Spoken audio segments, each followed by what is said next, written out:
तुम्हें सजाए मौत सुना दी गई है, मैं ये तुम्हें बताने आई हूँ। अगर तुम्हारी कोई आखिरी ख्वाहिश है तो मुझे बता दे, मैं वो जरूर पूरी करूंगी। मैं अपनी आखिरी ख्वाहिश जो भी ज़हर करूंगा, क्या आप इसे जरूर पूरा करेंगी? जी जी, आपकी आखिरी ख्वाहिश को जरूर पूरा किया जाएगा। अब मुझे बताएं आपकी आखिरी ख्वाहिश क्या है। मेरी आखिरी ख्वाहिश ये है कि मैं आपके साथ रात गुजारना चाहता हूँ।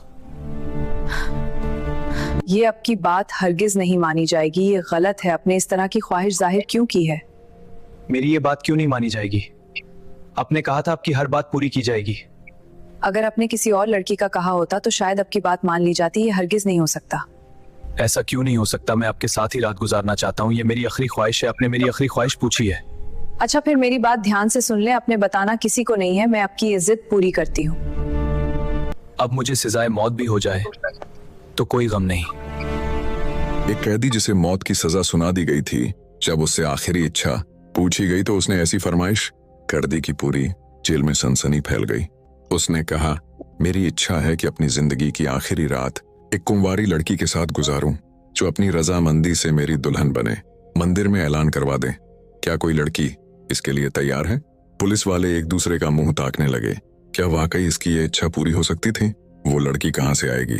और अगर शादी हो भी गई तो उस रात क्या होगा? मेरा नाम प्रीति सिंह है। मैं 40 साल की लेडी इंस्पेक्टर हूँ।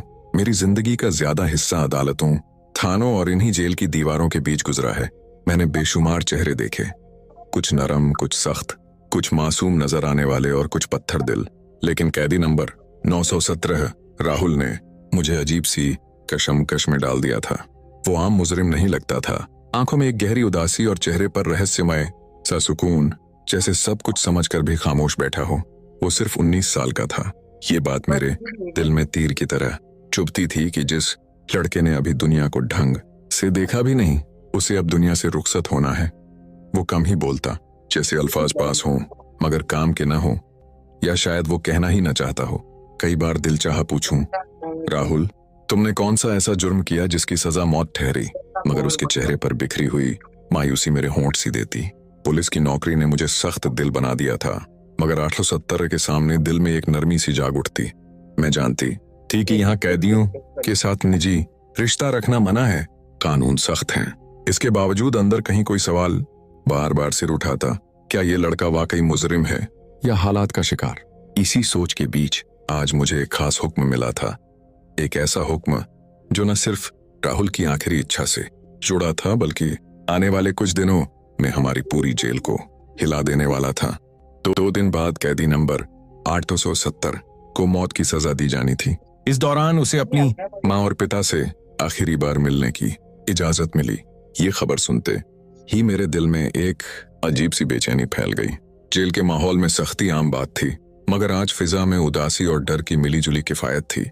मैं जानती थी कि मौत की सजा पाने वाले हर कैदी को आखिरी इच्छा जाहिर करने का हक दिया जाता है, चाहे वो कोई खास खाना हो, मुलाकात हो या कोई और इच्छा। लेकिन कोई भी ऐसी अनोखी फरमाइश नहीं करता था जैसी राहुल ने बाद में करनी थी। राहुल वर्मा, एक दुबला पतला मगर पुरज़्म लड़का, जब अपनी माँ से मिला तो मंजर दिल दहला देने वाला था। वो औरत अपने बेटे के गले लगकर फूट फूट कर रो रही थी। बार बार कहती, बेटा, भगवान तुझे जरूर बचाएगा, तू बेगुनाह है। उसके यकीन ने मुझे झंझोड़ कर रख दिया। सजा सुना दी गई थी, फिर भी वो पुरउम्मीद थी कि कोई चमत्कार होगा। इसी दिन मुझे राहुल से उसकी आखिरी इच्छा पूछने का हुक्म मिला। मैंने सोचा शायद वो अपने घर वालों के साथ थोड़ा वक्त मांगेगा या कोई सादा इच्छा जाहिर करेगा, मगर जब मैं उसके सामने गई तो उसके चेहरे पर अजीब सा इत्मीनान था। मैंने आहिस्तगी से पूछा, राहुल, तुम्हारी कोई आखिरी इच्छा है? जो कहो पूरी करने की कोशिश की जाएगी। उसने मेरी तरफ देखा, एक लम्हे को खामोश रहा, फिर बोला, मेरी एक इच्छा है, मगर वादा करें इसे पूरा करेंगे।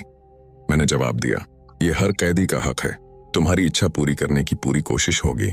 मैंने समझा शायद वो किसी से मिलना चाहता है, मगर जब मैं उसे एसपी साहब के पास ले गई और उन्होंने नरमी से पूछा, बेटा, तुम्हारी आखिरी इच्छा क्या है, तो उसके लबों से जो अल्फाज निकले उन्होंने पूरा कमरा साकत कर दिया। राहुल ने कहा, मैं जिंदगी में पहली और आखिरी बार शादी करना चाहता हूँ, अपनी बीवी के साथ एक रात गुजारना चाहता हूँ। राहुल की बात सुनते ही कमरे में सन्नाटा छा गया। मैं, एसपी साहब और बाकी अफसर सब हैरत से एक दूसरे का मुंह देखने लगे। एसपी साहब ने कुछ लम्हे खामोशी के बाद गंभीरता से कहा, बेटा शादी तो हम करवा सकते हैं, लेकिन सोचो कौन लड़की तुमसे शादी करेगी जब सब जानते हैं कि तुम्हें 2 दिन बाद मौत की सजा दी जाने वाली है। तुम गरीब घराने से हो, ना कोई दौलत ना असर और रसूख। कोई लड़की अपनी जिंदगी एक दिन की दुल्हन बनने के लिए क्यों बर्बाद करेगी? राहुल खामोशी से सुनता रहा, चेहरे पर अजीब सा सुकून। फिर बोला, मैं अपनी बात पर कायम हूं सर, मेरी आखिरी इच्छा यही है। एसपी साहब ने थोड़ा गुस्से में कहा, कोई और इच्छा मांग लो, कुछ खाना, किसी से मुलाकात या किसी जगह जाना। शादी मुमकिन नहीं। राहुल ने धीरे से कहा, सर आप फिक्र न करें, मेरी शादी खुद ब खुद हो जाएगी। बस आप एक काम करें, मंदिर में ऐलान करवा दें कि कैदी राहुल वर्मा अपनी मौत की सजा से